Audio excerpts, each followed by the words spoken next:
Hoje, pensando, eu sou a única pessoa do RH, acabei de assumir faz um mês e meio, eu era consultora, e eu sou tudo. Eu sou DP, eu sou recrutamento e seleção, treinamento e desenvolvimento e todas as caixinhas de RH. Daí pensando em RH interno, a gente perde uma pessoa e não sabia que isso ia acontecer. E essa pessoa precisa ser substituída o mais rápido possível. É um grande desafio porque a gente precisa colocar alguém muito rápido, mas ao mesmo tempo o RH precisa se preocupar em entender por que isso aconteceu para não colocar alguém igual e essa coisa se repetir. Então, por mais que a urgência exista, perca um pouquinho de tempo, de novo, aquele papo de amarrar briefing, amarrar necessidade, porque às vezes o fato dessa pessoa ter saído seja um grande problema que a gente tenha na área e que a gente possa resolver trazendo uma pessoa. Não necessariamente tem que ser o perfil da pessoa que saiu, muito pelo contrário, às vezes tem que ser o oposto. Então, assim, o recrutamento e seleção ele não pode ser, ele tem que ser reativo, mas a gente tem que ser cauteloso. Não estamos falando, tipo, perdi uma bolinha azul, eu vou colocar uma outra bolinha azul.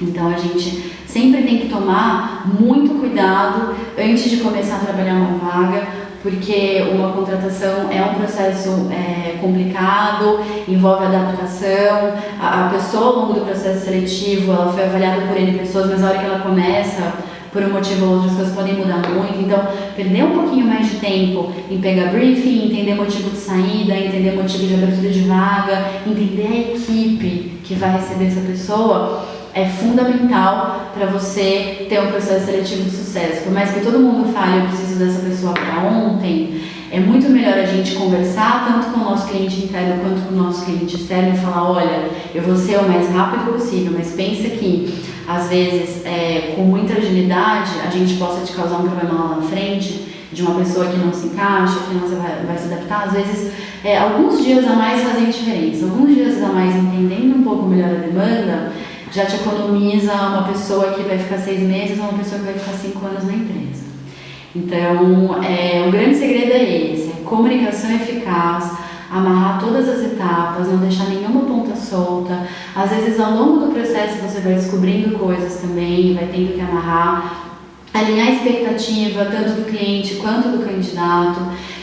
O recrutamento, ele é a porta de entrada da empresa e muitas vezes ele também serve como employer branding. Então a gente tem que se preocupar em atender o cliente, mas a gente tem também que se preocupar em fazer com que o candidato tenha uma experiência muito positiva, sendo pela nossa abordagem, sendo pela entrevista que a gente faz, como ele é recebido, como que são feitos os feedbacks. Isso é muito importante, é o que ele vê. Para mim, é um to-do do meu dia, é um de ele. Para ele, é a única ligação de oportunidade que ele pode receber no dia e aquilo pode ser muito importante. Então, ter tudo isso muito bem feito, muito bem pensado, eu acho que pode ser aí um fator de sucesso para o recrutamento. O recrutamento tem N dores, né? Como eu disse para vocês, a gente faz a nossa parte, a gente acha tudo bonitinho, no final das contas o cara não vai, então o headcount não foi mais aprovado, então mudou a vaga, isso aí vai acontecer sempre.